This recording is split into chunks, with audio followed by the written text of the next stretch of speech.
Welcome to the Ethical Schools podcast. I'm Amy Halpern-Laff. And I'm John Moscow. For this special video episode, we've collaborated with Dr. Meira Levinson of the EdEthics project at the Harvard Graduate School of Education. This is the first in a series of episodes featuring normative case studies exploring dilemmas in schools. As Dr. Levinson describes in her book, Dilemmas of Educational Ethics, normative case studies are richly described, realistic accounts of complex ethical dilemmas that arise within practice or policy contexts. Each of these case studies focuses on a particular decision point in which the right course of action is unclear. The cases help diverse groups of people discuss challenging ethical questions in nuanced and inclusive ways. Today we're exploring the case study, Taking the Action Out of Civics, written by Sarah O'Brien and Meira Levinson. The case takes place in a high school social studies department, which receives pushback after introducing a project-based civics curriculum commonly known as Action Civics. The first part of this video presents the case narrative, performed by a talented group of actors. Immediately following the case narrative, Dr. Levinson will discuss the case with a diverse group of thinkers. In this discussion, they explore the ethical dilemmas in the case, along with the competing values and policy considerations that make the right course of action so difficult to determine. We hope the case and the conversation highlight many important and challenging questions related to civic education, parental rights, teacher autonomy, and youth agency. And now, here's the case video.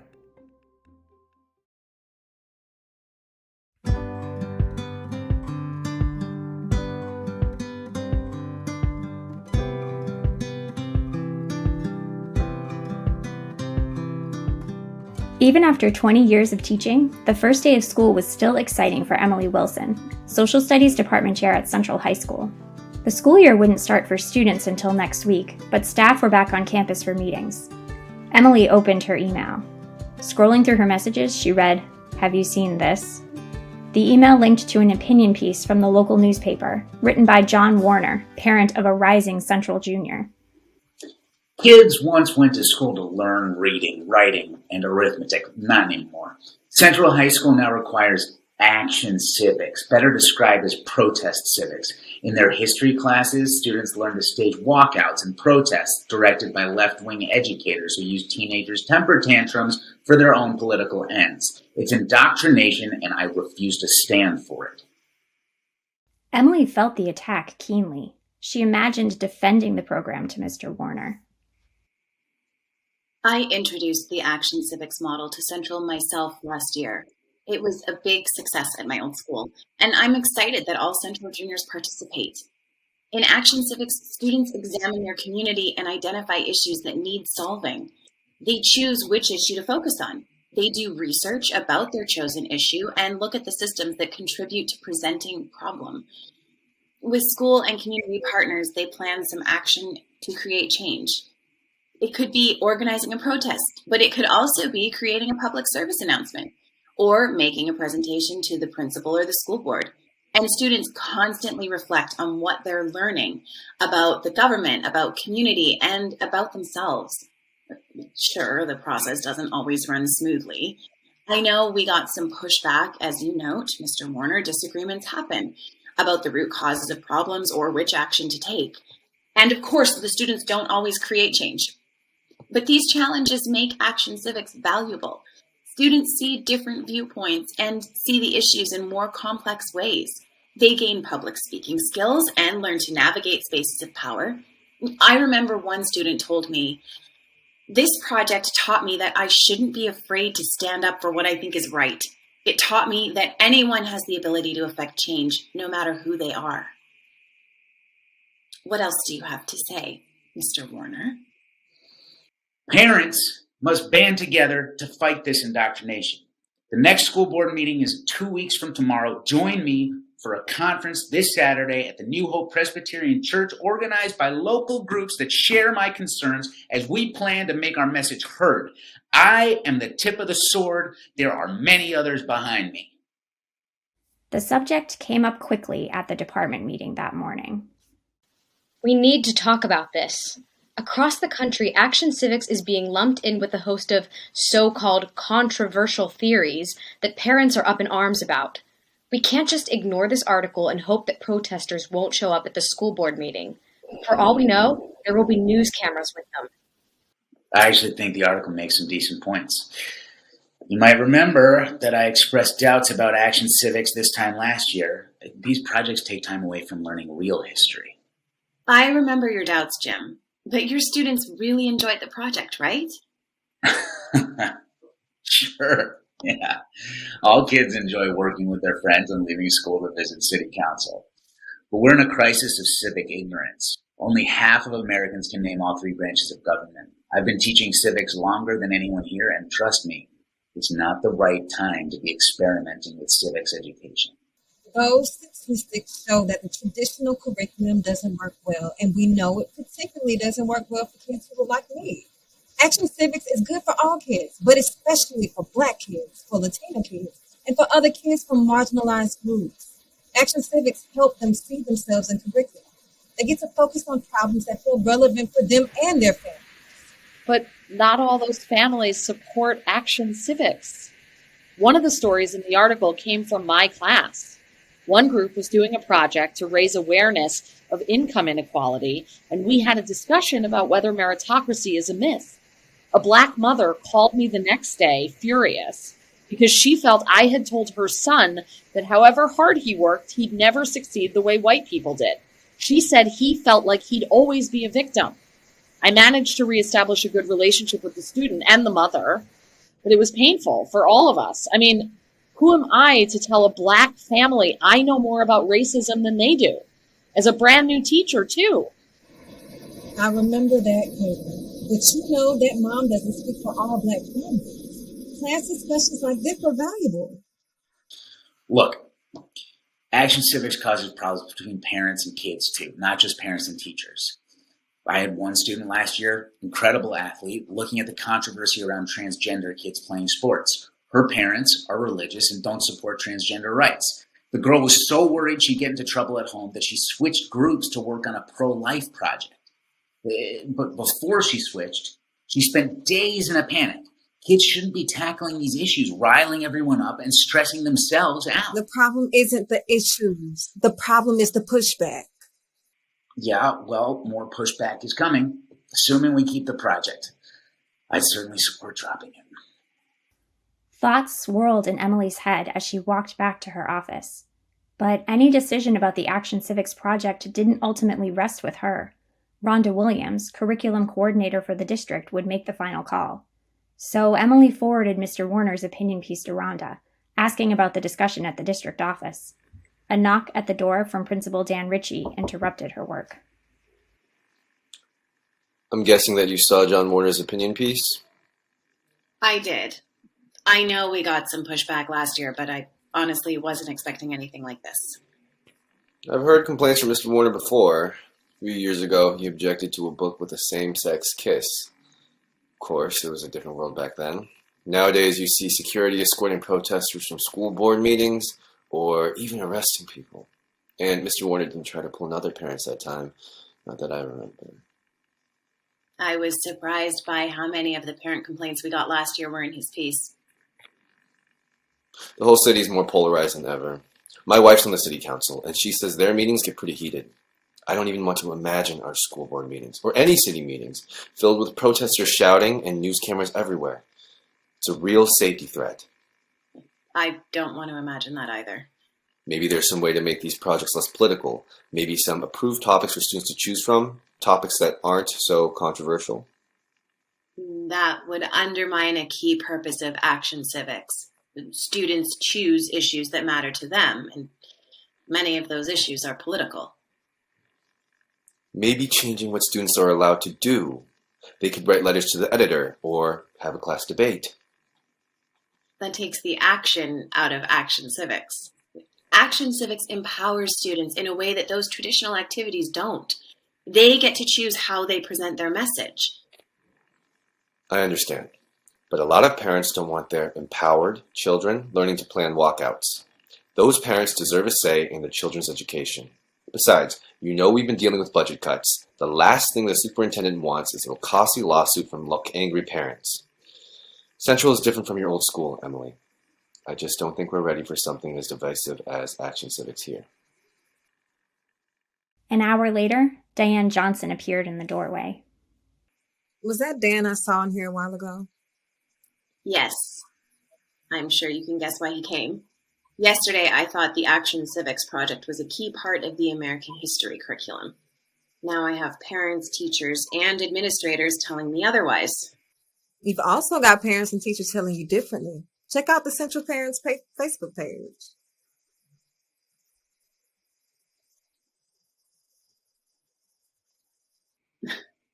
Mr. Warner certainly has plenty of supporters. Listen to this. Kids need to learn before they become activists, so they have informed opinions. Well, you also are focusing on the wrong parts. There are parents who support Action Civics like this too. Like my son hated history for years, but his project changed all that. Now he wants to intern at the State House. I just wish he'd done the project years ago. But listen to this. Maybe the school board isn't the right place to fight. We should talk to our state representatives. Some places have already banned Action Civics. What if we become the school that inspires a new law here banning Action Civics for the whole state? There are well-funded groups behind parents like Mr. Warner. They could make a lot of noise in the Capitol. It's a risk we have to take. I've seen this too often here. We do something that challenges the status quo and people get nervous. And suddenly we don't teach that book or do that project anymore. We decide to wait until people feel ready. We've made a lot of statements about equity and justice recently, but I don't see those statements turning into action. We have a chance to stand for equity here. Can I come in? Of course. We're just talking about the Action Civics project. That's why I came. I want to drop the project this year. I'm not eligible for tenure until next year, and I'm worried my contract won't be renewed if anything goes wrong in my classes. But maybe you could still do it in your classes? We'll talk more about it at our one-on-one meeting. Katie nodded and headed out the door. I imagine Rhonda won't want just some classes doing Action Civics. Curricular alignment matters to the district. Besides, Katie teaches 3 general ed sections. We don't want Action Civics to become something only AP kids do. True. I have to see what they're thinking at the district office. It's a lot to consider. After Diane left, Emily woke up her computer to find a response from Rhonda. I did see that article. I've been fielding a lot of questions at the office about Action Civics. The press attention definitely has some people nervous here, so we'll have to decide how far we push this issue. There may be some rebranding we can do to placate the dissenters. And of course, Action Civics isn't the only way to shake up the curriculum. The money we have budgeted for the project could fund a guest speaker maybe, or a new field trip. It's something to think about. Come by the office this afternoon to let me know where you stand. Where do I stand? Should I push to keep Action Civics unchanged in the curriculum and risk a firestorm of protests and press coverage? Should I just accept that the timing isn't right at Central? Is there some middle ground, a way to keep some core of Action Civics while softening the more controversial pieces? What will I tell Rhonda this afternoon?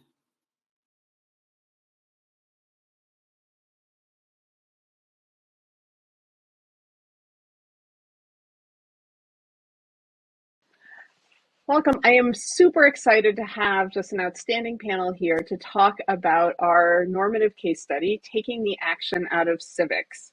We have 4 really exciting conversationalists with us today. Debbie Haleko is an 8th grade social studies teacher at North Olmsted Middle School in Ohio, where she engages students in project-based learning as they investigate local issues. In 2019, her students gained national attention when their research and advocacy ultimately led to the town placing a new memorial marker on the unmarked graves of 2 Black families who died in the 1800s. Former journalist and teacher Robert Pendicio is a senior fellow at the American Enterprise Institute. His writing focuses on literacy, curriculum, civic education, and classroom practice, and has appeared in publications like The Atlantic and The Wall Street Journal. In 2019, he published the book, How the Other Half Learns: Equality, Excellence, and the Battle Over School Choice. Andrew Wilkes is the Chief Policy and Advocacy Officer at Generation Citizen, a nonprofit that works to help young people understand and exercise their civic power through civics education. His work at Generation Citizen focuses on building coalitions and leading policy initiatives. He has extensive experience as a community organizer and an advocate for social change. And then my colleague, Fernando Reimers, is a professor of international education and director of the Global Education Innovation Initiative at the Harvard Graduate School of Education. His research focuses on understanding how to educate children and youth so they can thrive in the 21st century. He is a member of UNESCO's Commission on the Futures of Education, which wrote the recently published report, Reimagining Our Futures Together, a New Social Contract for Education. And he has written or edited 43 books. And I realized I failed to introduce myself. I'm Meira Levinson. I teach at the Harvard Graduate School of Education. And I am hosting this, guest hosting this series, and am really excited to lead this conversation about taking the action out of civics. To start with, I'm going to ask actually each of you to get us going. And why don't we start with Andrew, and then Debbie, and then Robert, and then Fernando, to tell us, what do you think some of the key dilemmas are in this case, and for whom? And just sort of operationally, for us to be on the same page, in this case, we're thinking of a dilemma as a situation where there's no one right answer, and where it's hard or even impossible to realize all important values and principles at once. So Andrew, do you mind kicking us off? A few dilemmas in particular stand out for me. One is for Emily, the Social Studies Department Chair, who appears to be in the position of trying to determine whether to retain some version of Action Civics, whether to discontinue it or redefine it, rebrand it. So a continuum of decisions there. I think there's also a dilemma for Diane, who is wondering about the viewpoint diversity of how parents are represented in terms of how they think about Action Civics. And there's a department meeting conversation in particular where, in the case, you see some contestation there. But then also, thirdly, a dilemma that stood out is Rhonda, the social studies coordinator at the district, in terms of how to engage community members around Action Civics. So not only the classroom issue, but a community dilemma as well. Also, there's the dilemma of Katie, the newer teacher who is worried. She seems to be interested in the project, but she's worried about her job. And that's a real worry in light of the types of teacher evaluations that are happening. And I know in our state, Ohio, they've done away with tenure. They've done away with longevity as protection for your job. So everything is dependent on how you are evaluated. So Katie is very worried about that. Even though she would probably like to participate, she's somewhat concerned about what could happen to her in her personal life. Dan, the school principal,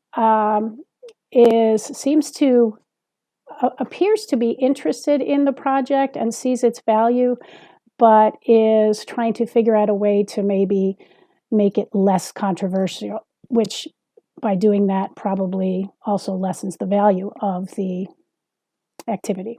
So those are the ones that stood out for me.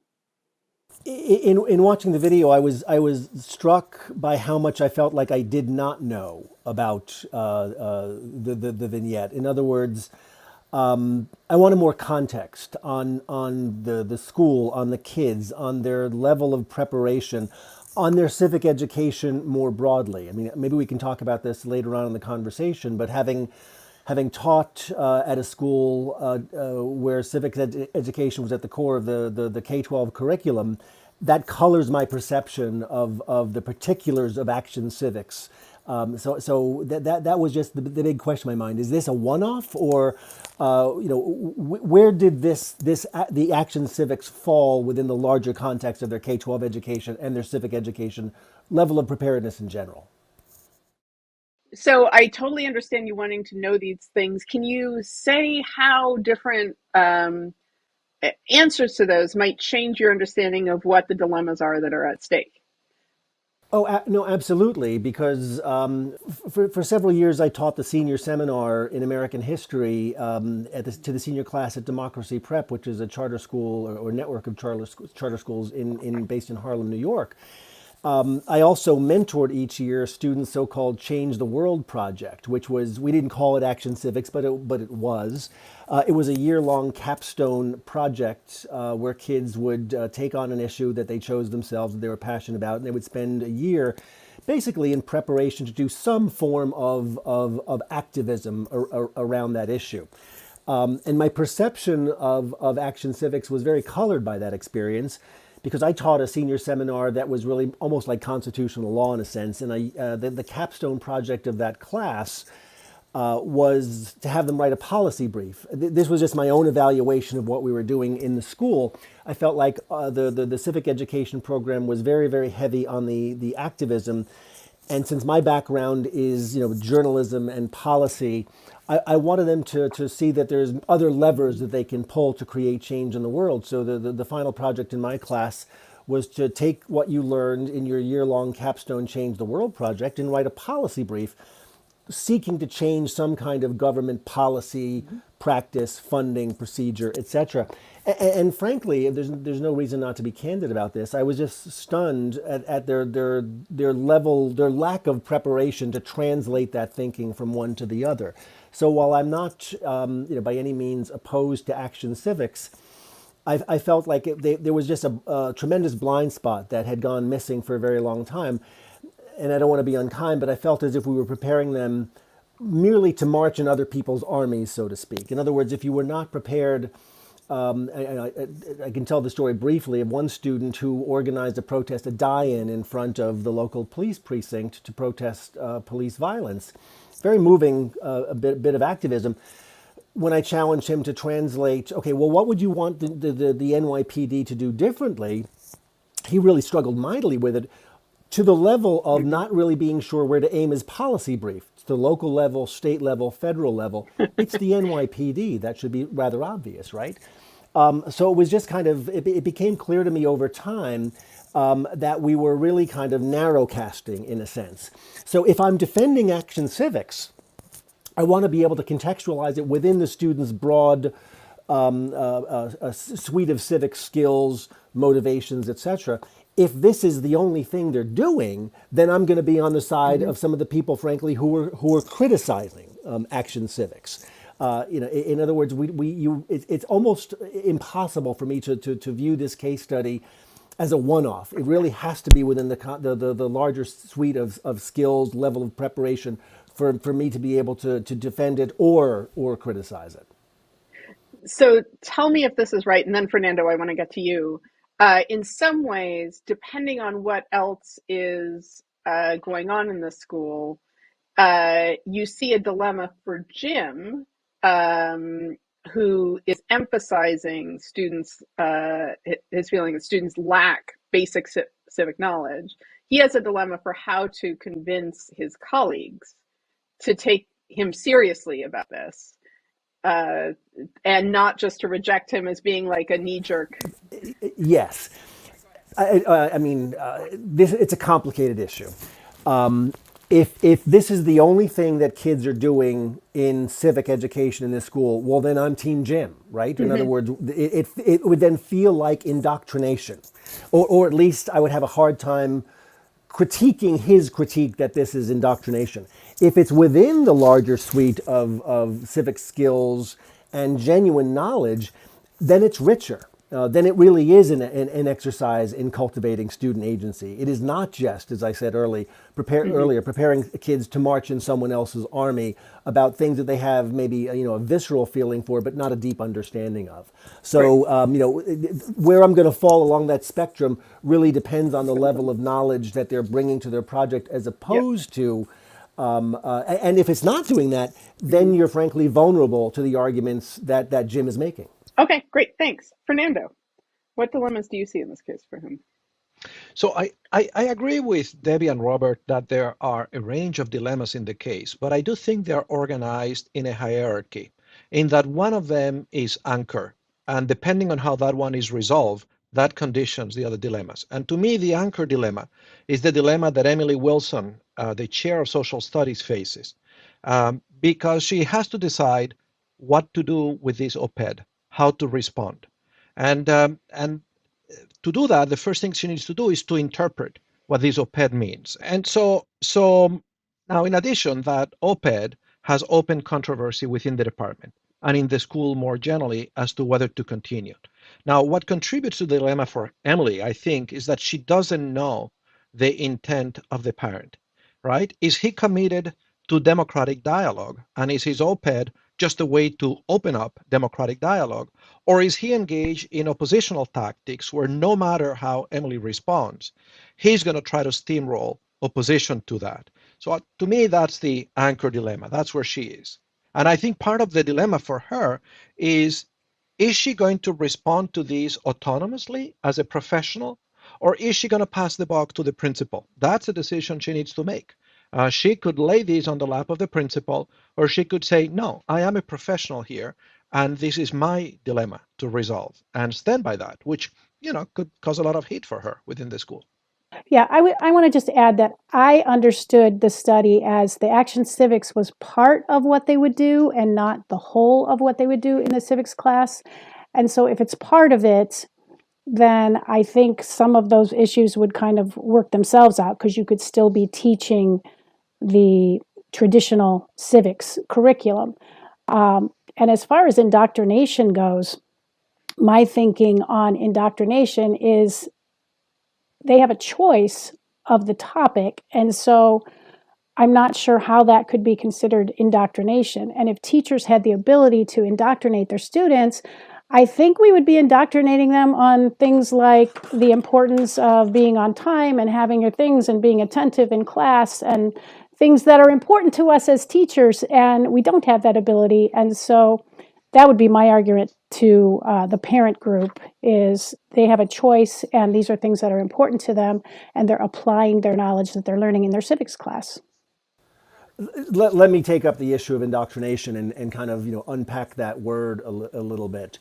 And this kind of bolsters my point about, well, what's the entire suite of civic education, knowledge, skills, activities that they're learning.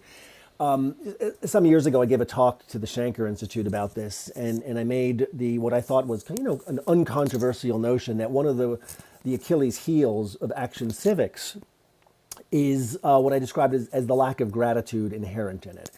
In other words, as a teacher, as a civic educator, I want, or I would say that we need both. You need kids who have a sense of gratitude, a sense of optimism, a sense of, yes, patriotism, because if their civic education dwells exclusively in the bad and the broken, what needs to be fixed, well, then that's presenting, that's problematic on a number of levels. One, that's where the indoctrination creeps in, or the idea of indoctrination creeps in, because if you're the parent, you say, listen, all my kid is ever learning about or ever doing is learning about how terrible things are. Where is the room for optimism? Where is the room for gratitude? At a moral level, I would argue you have to love something before you're motivated to fix it. So we might fall into the perverse trap of actually creating a sense of enervation as opposed to a sense of agency. If all kids are ever dwelling in is what's the problems that they're facing, if they don't feel a sense of agency, of bought-inness to their community, to their country, etc., then that could be overwhelming, I think, after a while. So I think it's not indoctrination. You're teaching my kid to feel X. They're just not getting exposure to ideas that would let them feel like powerful people who are invested in change, as opposed to everything is broken and I'm overwhelmed by it. Can I actually invite Andrew in on this point? Because Andrew, you had brought up the dilemma for Diane and thinking about viewpoint diversity. And in some ways, I'm struck in like listening to this conversation that we're sort of taking like an omniscient perspective of this. And I think you were really helpful in initially introducing the idea that there may be multiple perspectives here. Yeah, so a couple thoughts come to mind. First, I think Diane points to the differential experiences of students in the classroom with respect to how the curriculum is experienced, but also in talking about how the experience of one parent may not be representative of all parents. And the op-ed that was written by a particularly spirited and vocal member of our civic committee may not represent all folks' views. And I think a part of the actual, I'd say maybe gratitude and conversation with Robert that Action Civics provides is the give and take of debate and students engaging in deliberative democracy about issues that they select, where they can weigh evidence, where they can talk about whether it's writing a policy brief, whether it's in the case of what we see in a lot of Generation Citizen classrooms, students are picking issues like mental health rather than some of the hot button issues that are often discussed. And so I think when we consider the question of viewpoint diversity and how to manage difference conversationally, that's a skill that happens in the classroom and that I think the case gestures towards, that's as useful in the workplace as it is in the public square. Thanks, Andrew. That actually moves us on, I think, really, really well to the next question I want to ask you all, because I think there's this question about why so many people are being pulled in so many different directions, and also like why we have these different interpretations of where, say, the core dilemma is in the case. So partly I hear that there may just be different interpretations of what happens when a kid engages in action civics, right? Do they, in fact, learn concrete stuff about how government works, what constitutes effective civic action? Do they think about questions of policy, or do they just get pulled into sort of, again, what the teacher Jim derides as, having fun, going off and like being with their friends to testify, right? Like how much learning takes place and what kind of learning takes place. There's also, Fernando is bringing up, and actually you brought this up also, Andrew, at the beginning, the political questions. And Debbie, you brought this up, the political question for Katie, the new teacher who's concerned about being fired. There are various questions that each of these educators themselves is wrestling with kind of as a civic actor. What can I expect of the other civic actors I'm, interacting with? And like, how do I engage in my own sort of power analysis and civic interpretation in order to figure out how to navigate the various forces at play in order either to achieve what I know I want to achieve, like keeping my job, or perhaps, keeping action civics in the curriculum, or to learn from others, right? Because I think there's also some people who are like questioning, well, what should be done? Say like Dan, the principal, who, and potentially Rhonda, who's like, well, it seems good. Like, I liked it, but aren't there other things we could do, like field trips, right? Like, so I'm curious, as you look at these dilemmas for the various people you've identified, do you see these as stemming from different people holding different values? Or do you see these as stemming from people holding the same values, interpreting them in different ways? Or maybe they're like agreed on what their aims are, but they just have different views about how we get there. Fernando, you were just shaking your head. So do you want to start us off here? Yeah, yes, because I think that there are dilemmas that stem from different values, but also dilemmas that stem from different beliefs. And my sense is that dilemmas that stem from beliefs are easier to solve through democratic dialogue than dilemmas that stem from values. I'm going to argue that these dilemmas are, on the surface, mostly about beliefs. Perhaps one is about values. So what are the dilemmas? What are the differences in beliefs? One, disagreement about the value of experiential learning versus the intellectualist approach to learning civics. So the intellectualist approach assumes that conceptual knowledge eventually leads to procedural knowledge. The experiential approach is John Dewey saying, no, the only way you actually learn is reflecting from experience. And people have honest different views on that. But there is also an evidence base that we can use to inform those beliefs. The second difference in belief, I think, comes on disagreement about the value of engaging students in discussions of controversial topics, on which there is also evidence that can inform that belief. And there is a nice footnote that cites work that says, look, if people were exposed to the evidence, you could bring them closer in terms of their beliefs. The third difference in beliefs is perhaps lack of knowledge of what action civics is when it's confused with indoctrination. Because I went to the website of the organization, and to the best of my knowledge, what this is doing is engaging students in deliberation and decision making, negotiating decision making. This is the opposite of indoctrination. And I don't get the sense that anyone is telling the students, what movement they should join, but it's actually engaging them in deciding what to do. And if that is true, there's no way you can call that indoctrination, but there may be a different knowledge base about what this thing actually is. And the last one, which may be a borderline between differences in beliefs and values, is perhaps disagreement about, you remember Joel Wertheimer's thesis of the kind of citizen, right? The personally responsible citizen, the participatory citizen, and the, I think he called them social justice, kind of the transformational citizen. So that may be a difference in belief, but it could also be in values. Maybe there are differences here in what people think civics should do. If you believe that what you should do is educate people who are personally responsible, you may be less inclined to an approach that is about getting people to question norms and rules and try to change them. So because I think this is mostly about beliefs, I am hopeful that democratic dialogue itself can help resolve this issue. If I thought this was exclusively about value-based beliefs, then I would either be less hopeful or accept that it's going to take a long time to resolve these things. I think this is definitely about beliefs and values. I think there's also a dynamic of power and influence that's not reducible to questions of belief and influence, which comes to mind in a couple of instances from the case. One is that there's an op-ed from Mr. Warner, which is kind of generating and initiating this, is broadly reflective of what the op-ed project might note as a certain maybe over-representation of some citizens arguing and getting their views in state papers of record relative to others. And so there's a kind of uneven level of voice among citizens that I think initiates the conversation. But the second question of power, and I think you rose really good frame, Fernando, in talking about the anchor dilemma. I think there's probably two rather than one anchor dilemmas.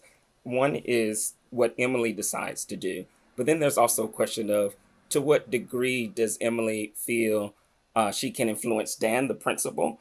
And to what degree does Emily feel that Rhonda can be influenced? And those are questions of deliberation, which in some regards mirror what's happening in the classroom. And so I think there's an ecosystem approach of what happens in the classroom, what happens between teachers and principals, and then what happens between particular schools and districts, which is equally important to highlight in the case because it has everything to do with the experience that students ultimately have. Yeah, I think it's definitely a belief thing, and it's definitely a misunderstanding on the part of the parent group as to what this actually involves. Because even in the case, there was a student who switched from doing something about transgender athletes to a right to life kind of thing. So not all the issues are traditionally left-wing type issues, and because the kids choose them. And so I think if the parents understand exactly what's happening, they're going to be less resistant to whatever their children are doing. In my personal case, now I teach 8th grade, so what we were doing was not called Action Civics, but like Robert said, it kind of was what it ended up being. And those 8th graders ended up, because they were trying to tie in local history with the American history they were learning, they discovered an old map and they saw that there were unmarked graves and that it was handwritten. It just said, colored people buried here, and they were outraged and they wanted to do something about it. And before, like, I kind of stepped back and they're like, we want to call the mayor. We want to call the mayor. They called the mayor, They got the mayor to come out to our school, and the mayor was asking them, well, what do you want? And they said, we'd like a sign up there at least acknowledging these families because this is wrong. And so the mayor was prepared to do some kind of a sign, and then they were invited to the Landmarks Commission meeting. And so these kids were attending meetings and speaking out, and they were kids that didn't typically speak out in class, and they got very, very excited about it. And in the end, a company that makes headstones agreed to actually donate one, and they got that put in. So they felt very empowered, and that's the kind of thing that, so they did see how local government works. You go through the mayor, you go through the Landmarks Commission, you do these different things. And I think it was a valuable lesson for them. And they felt like, wow. And I know the one girl said, if an 8th grader can make change, maybe anybody can. So that was, to me as a teacher, that really felt good. So before we turn to you, Robert, I'm curious, Debbie, two things. How political did that activity feel? Political, I guess, maybe meaning on a partisan level. Like, were there people or parents or community members who you feared might actually be concerned about what your kids were doing and pushing back? Was there a landowner who might have been involved, et cetera? And then my second question is, given what you were saying at the beginning about like how you thought if the parents understood, then they wouldn't be upset. Do you think this is just a communications problem by Emily? Like if Emily had been more active about, proactive about communicating, do you think that Mr. Walsh would not have gotten upset and we wouldn't be in this situation? I think the communication is definitely a part of it. I don't know when you have an organized group like that if they would listen, but I think if they were invited to see what the students were doing, that they might calm down a little bit. So the communication piece is important.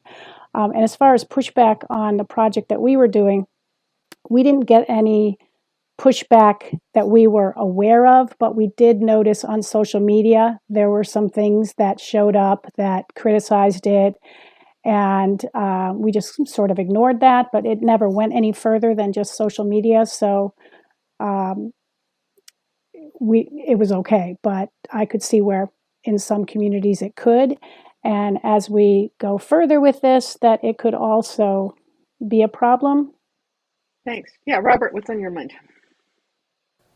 I wanted to briefly just nod to Fernando's point about values and our conceptions of what schools are for. I mean, I'm kind of professionally closely aligned and identified with Edie Hirsch Jr., who is kind of my guru, as it were, in this work, and he is the core knowledge guy, the cultural literacy guy. So I mean, I'm very much sympathetic to a view of of a knowledge-rich education.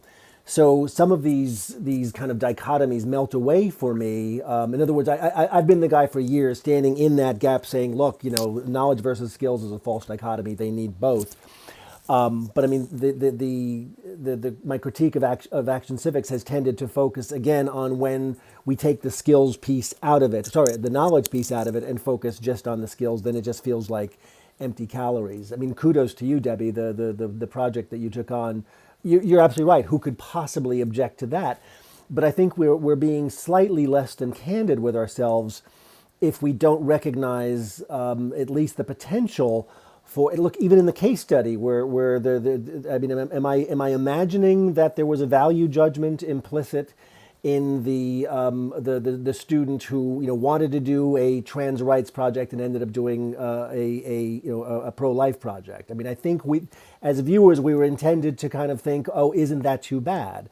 That to me suggests a mindset that we are being a little bit less than honest with ourselves if we don't kind of put on the table and recognize our biases there. Well, I would argue with that maybe wasn't that too bad, but simply because the student had originally picked the idea of transgender athletes, and that was I believe the student was an athlete, and that was the topic of interest, but because of the pressure she was feeling from home, she felt like she had to switch. So that's why I would think No, there's. no, I don't want to be. Go ahead. I don't want to be cute here, but in other words, in writing this case study, we would never, I mean, those of us who are in this work would never have taken that in the other direction, saying the student really wanted to do something on pro-life, but her parents insisted that she do something on trans rights. That would just not happen. So let me actually push into this briefly because we haven't talked about this at all. About our vision of parents' rights, actually. Like, we haven't talked about if there are any dilemmas for parents here or dilemmas for teachers in terms of accommodating their parents' wishes about what their students learn or do in the classroom.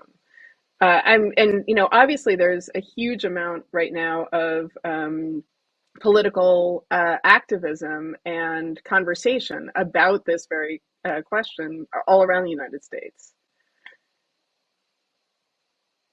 Who wants to? I see a lot of nods. Anybody want Who to dive wants in to on hurl this? themselves on the grenade? No, I think that's correct. I mean, I think I'm I'm happy to start. I do think there is in the case disagreement over whether to prioritize the concerns of the parents or of some parents versus the benefits to students or even the desires of the students. And relatedly, there is disagreement over how to weigh the risk of controversy and the time that it would take to resolve it relative to the educational benefits of the approach. In other words, is this a battle worth picking? I suppose that both for Emily herself and for the principal, that is one of the things they have to weigh. In other words, even if they think this is a great program, and they conclude, educating the community, engaging in this dialogue is going to suck up a lot of our time, is the opportunity cost worth it of that? And so I do think there is that dilemma, and that is one of the issues that Emily and her principal will have to decide. Do we want to bring the community along, or do we ignore it and just think about the students? I'm now going to pose something. So Fernando had said that he saw the core dilemmas in part as being Emily's trying to judge whether Mr. Walsh is movable, right? And how Mr. Walsh will respond to her actions or to the principal's actions or whatever. Let's posit, and this is following on the sort of the parents' rights movements that we've seen recently. Let's posit that Mr. Walsh is not going to be convinced by outreach from Emily saying, well, let me show you the wide array of projects that we had, et cetera. That Mr. Walsh will keep some of his concerns and will, in fact, continue to organize and potentially bring his organizing beyond just this district to the State House. We've seen examples of laws like in Texas, which would actually forbid Robert from having done I'm a little unclear actually. It may be that the students could have written essays about policy and still be in line with the law, but I don't think that they could say then for even extra credit convert their policy paper into a letter that they send to an elected official. Andrew, you're nodding. Is that correct? You're probably the most That's knowledgeable correct. about the Students technical. can simulate democratic processes by writing a policy paper, but couldn't then take the next step and meet with their elected official around that. So let's say that there is this concern that Mr. Walsh will say, take the Texas legislation language and move it to the state that Emily's school is in. Should Emily push ahead on this Action Civics project that she believes in? Let's say under the conditions, under the ideal conditions that Robert has posited, that there's this really robust knowledge rich civic education that the students are also getting? Or in light of this potential political backlash, should she back off? There's a bit of a tension here that I think we are not recognizing as well. And forgive me if I'm going too far afield here, because I don't have data for this. This is just kind of a gut call based on years of kind of observation and visiting schools and whatnot. I have this sense, and maybe you'll disagree, that the average public school employee in this country simply does not conceive of himself or herself at any given moment as a government agent, as a public employee. In other words, and I think you see some of this tension in the case study, like how are we going to push here? Is it our, who are we aligning with, the parents, the students, etc. In other words, there's almost an assumption of a bit of an oppositional relationship, or at least a tension there. And I'm not pretending to know how to resolve that, but I think it's important to kind of ask ourselves that question: what is our role as educators who are public employees, government funded? What is our obligation to be mindful of the conditions in the community, the spirit of the community, the people, I don't want to be crass about it, who are paying our salaries, so to speak. In other words, there's a conceptual model here in public education. Answer that question for me. Who do we work for question? I mean, I think a lot of the political discussion about this has been overly broad and facile, like parents saying I want control, or teachers saying I don't work for the parents. But we are public employees. We are government, state-sponsored, so to speak, agents, but we don't conceive of ourselves that way. So I think we have to kind of answer that question for ourselves before we can answer these larger dilemmas of who we're accountable to. Robert, but even if we all agree that teachers in public schools are public employees and accountable to their employers, isn't part of the challenge that the profession also expects of you allegiance to the profession? So let's for a moment assume that we're talking about a medical doctor in a community where everybody loves to smoke. And the medical doctor begins to recommend to their patients, you've got to get away from that. You're going to kill yourself. And the community gets very annoyed. We wouldn't expect that doctor to do anything else than to essentially stand to the Hippocratic principle and say, no, I have a loyalty here to preserving the life of my patients, whether my patient agrees with me or not. So why would it be any different for educators? I mean, we could imagine extreme scenarios where, let's say, for example, that in a community, we had a group of extremists of any sorts, neo-Nazis, radical of any sort, that hijacked the school district, as happened in Birmingham, England, as a matter of fact. And they decided that they're going to use the means of the democratic process to teach a hateful ideology that violates the principles of a democratic society. I would hope the teachers to do the same thing that the doctor would do. The doctor trying to protect the health of the patients to say, I'm sorry, you may have hijacked this system. And in the case of England, Birmingham, that's what they did. They realized that a group of radicals, deeply intolerant individuals had hijacked the public schools, and the state intervened and said, no, that's not acceptable. Right. I would argue that we have to think about what the role of the public school is. So public schools are not to serve every little small group, splinter group that are maybe very vocal, but are not truly the majority.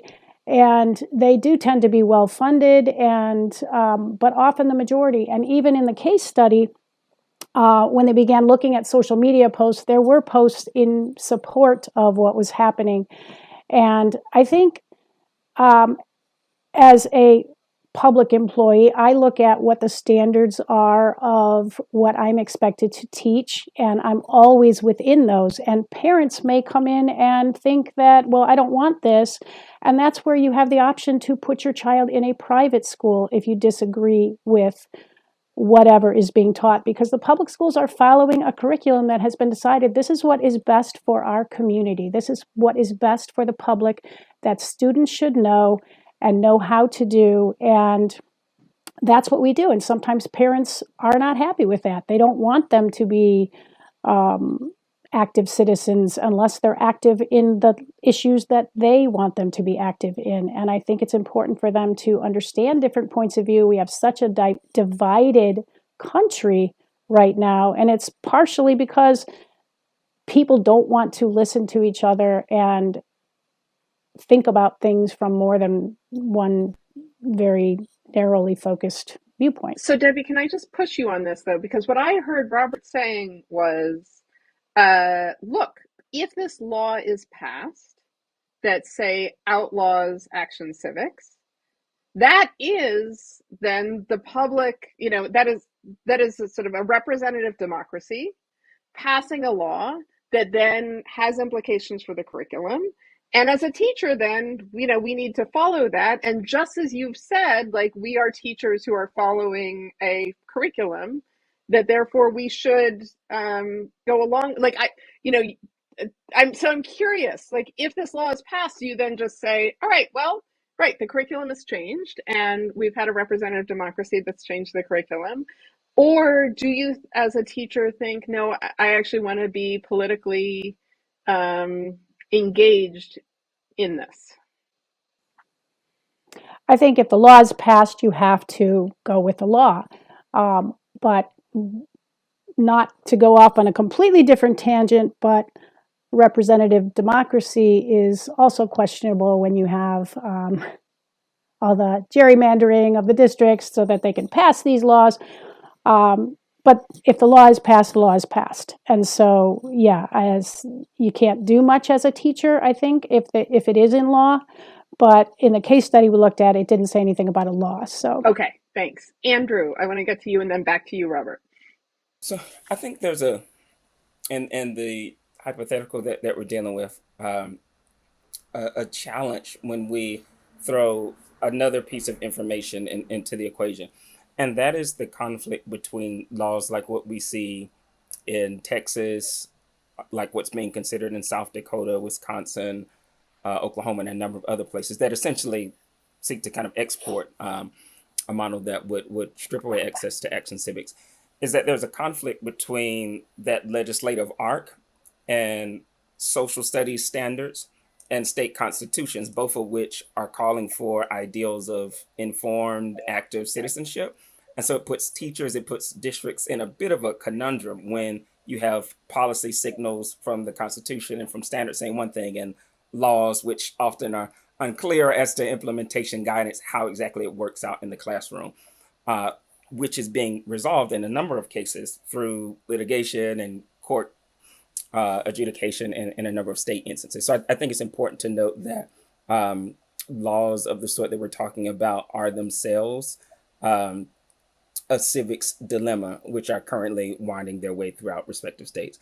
But the second thing that I'd note, if we maybe bracket the question of the legislation for a bit, is that the only way that we can get to students feeling empowered to serve on juries, to vote, to join organizations, and to kind of reverse the bowling alone trend that Robert Putnam, for instance, talks about, is to have schools do the kind of skill acquisition of the analysis and the teamwork capacity that help people to associate with one another skillfully, even in the midst of conflict and dissonance. And I think that's what Action Civics does at its best. And I think that's a part of what, to get another issue on the table in the context of this case, that Diane is pushing for.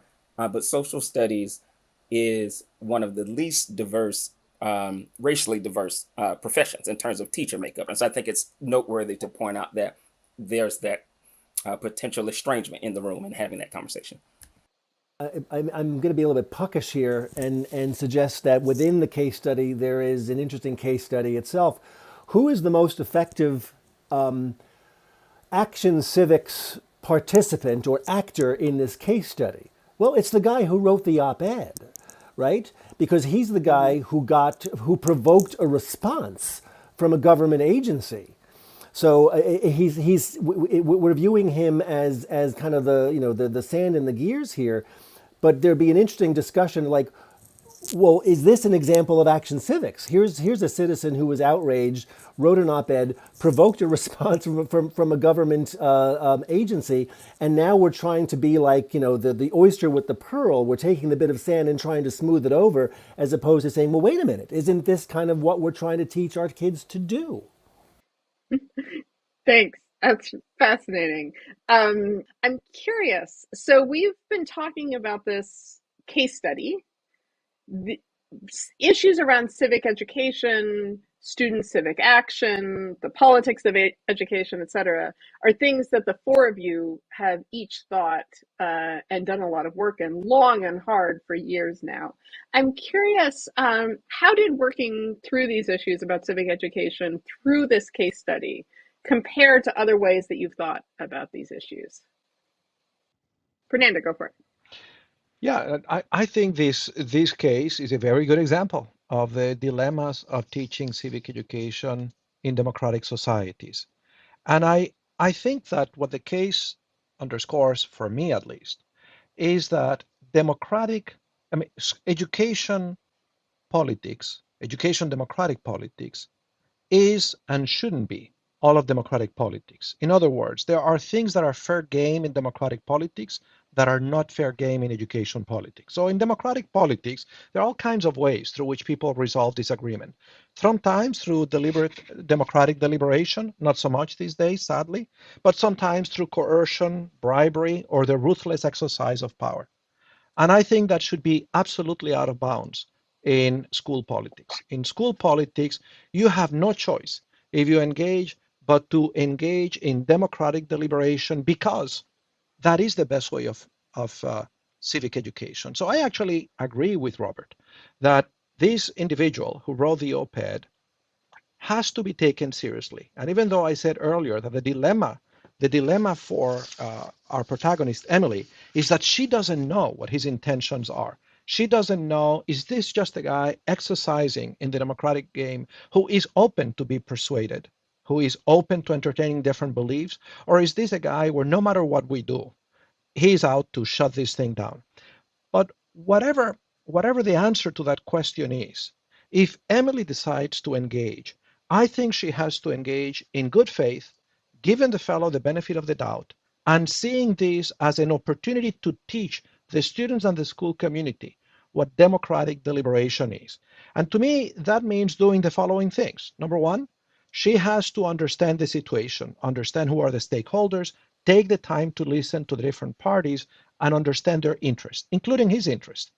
And a main stakeholder, of course, should be the students. Others should be the teachers, the parents. None of those groups are monolithic, as the case represents, which is why this process takes time. The second thing she has to try to do is reach a negotiated agreement. That's the principle of democracy, right? If one is possible. And that means de escalating the situation by reference to evidence and to scholarship. And so, for example, if there is disagreement on the value of project based learning, educate the community, get them to discuss over the facts, over the evidence. Third, she has to articulate and negotiate the criteria to compare various options. For example, one criterion would be what are the benefits to the kids? What is the feasibility of executing? What are the costs? What are the opportunity costs? What are the political costs? Then she has to brainstorm, not by herself, a range of options and use those criteria to compare them.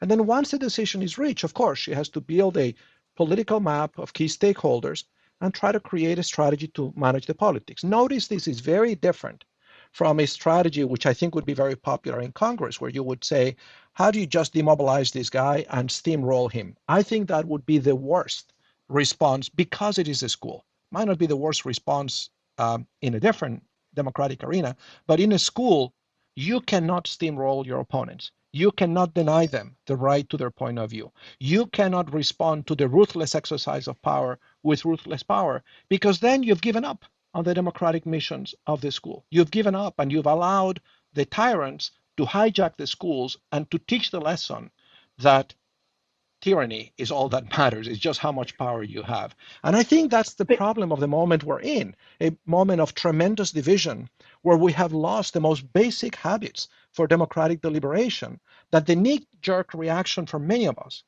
the emotional reaction might be, I'm going to shoot down this guy. And I think that educators have to work extra hard in saying, no, if I'm going to engage, it's going to be through democratic dialogue. But as I said earlier, because all of this takes time, the first decision has to be, is this worth it in this case? Thanks, Fernando. Andrew, I'm curious to hear from you next, given that your job is thinking about policy and advocacy. And I'm curious if thinking about this case has been distinctive in any way for you as compared to how you otherwise think and talk about civic education and engage in civic education advocacy? Yeah, a number of thoughts come to mind. First, I think this case study is powerful because I think it's humanizing to hear uh, Jim in conversation with Diane, to hear Emily in conversation with Rhonda and Dan, and as both Fernando and Robert have pointed out, to take Mr. Warner's op-ed seriously as itself an exercise of participatory citizenship, an attempt to try to persuade one's fellows, I think comes out through the case in a way that's different than if we were talking through a proposed piece of legislation or reading a 50-state summary by X think tank, let's say. But the second thing I think is particularly powerful about the case study method is it lifts up the values conflicts and the differential settings of power. And I think that's important to return to again and again in the case. And I say that because I don't fully share Fernando's confidence that schools are deliberative bodies completely unmoored from power, influence, and, trying to hold one sway. I think school board meetings and department meetings and social studies, I think, are probably sufficient evidence of that. However, I think that is unequivocally the ideal of schools. And so I think there's a certain hopefulness about democratic deliberation and about the exchange of views between citizens that I think this case captures powerfully. Thanks, Andrew. Robert and then Debbie. Sure. The case, for good or for ill, probably reinforced my priors as much as anything else. What I mean by that is if you want to make the case for Action Civics, and I'm not suggesting we should or should not, it just cannot be a standalone.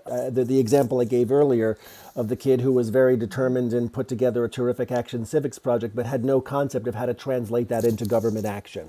So those were kind of my priors walking in, I'm afraid. Those are kind of my priors walking out. Yeah, as I read the case, I sort of put myself in Emily's position and thought, how would I deal with this? And I think what the conclusion I came to is that I would just want to meet with parents, and I would want to listen to their concerns, and then I would want to try to calm their concerns with just factual evidence and let them see the choices and things like that. I think the way schools are funded is a problem in some places because that controls what school boards are willing to do. I know in Ohio it's all local. And so if the local community is not on board with something, they won't pass the levy, and then you can't operate your school. And I know other states do it statewide. So obviously, concerns of local members of the community are important, but I think that there's a way that you can just kind of help them air their grievances at the same time explain that it's not what you think it is, and that it's going to be a worthwhile activity for their child. Thanks. If we can end, I'm curious, what do you hope others listening to this conversation will continue to think about?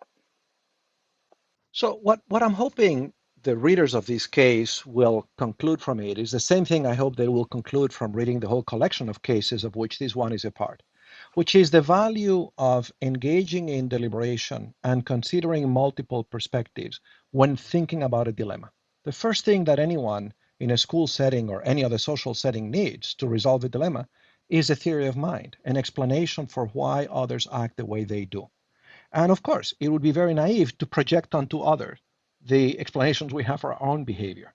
And so we are inherently limited in our ability to see the world through the eyes of other people. But the beauty of engaging in dilemmas like that is that it helps us practice that perspective taking, particularly if you discuss them. So in this particular case, I would hope that the key participant, the protagonist of the case, would actually write it down in the way in which this case is done and would discuss it with other people before taking any action. Because I think it would lead to a more empathic and, in the end, effective action. Great, thank you. Robert. The role of public education preparing young people for active citizenship is both the founding purpose of public education and in many ways the forgotten purpose of public education. So I'm intrigued by this case study and this conversation because it brings us back to that. I'm not comfortable now or ever being the guy who says, do this, don't do that. I don't believe there are right or wrong answers in terms of our approaches, but we have to be kind of, sophisticated in our deliberations about them. So I guess I would advise or hope that anybody who is thinking, okay, well, here's the key to getting kids civically engaged, do it for the right reason. In other words, you need to situate this within a school culture that sees preparation for citizenship as core to its mission and not merely a fun or interesting or engaging activity or one-off. Thanks, Robert. Debbie. I think I would like people to take away that the idea of bringing up controversial issues, researching them, learning opposing points of view, figuring out the validity of a source, those are all important life skills. And we can't shield our children from points of view with which we disagree. We need to give them the tools to evaluate, discuss, and even act on these issues that matter to them. And I think that's what Action Civics does. Thanks. Andrew. I'd hope that folks reading this case would first see it as a resource with great replay value. I reread it multiple times and found it like peeling an onion to cast issues in sharper relief the more I looked at it. And I hope specifically that folks will have a sense of being inspired to do careful thinking about the stakes of content pedagogy and applying civics in the classroom.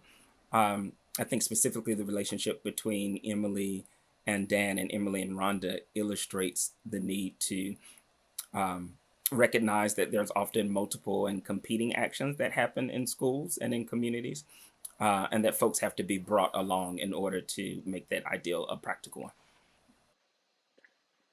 Terrific. Thank you so much to all four of you. I really appreciate your contributions to this conversation, and I know that others will find it informative as well. Thanks to Dr. Meira Levinson, Sarah O'Brien, and the EdEthics team at the Harvard Graduate School of Education for working with us to create this special series. Thanks also to today's panelists, Debbie Holeko, Andrew Wilkes, Robert Pondicio, and Fernando Reimers. And thank you for watching this episode. You can find separate links to the case video and the discussion video on our website, ethicalschools.org, and on Dr. Levinson's website, justiceinschools.org, where you can also find links to the other cases that Dr. Levinson and her team have created, as well as resources for leading your own discussions about these cases. We welcome your feedback on this series. Email us and follow us on social media at Ethical Schools. This episode was produced by Hoot Owl Media.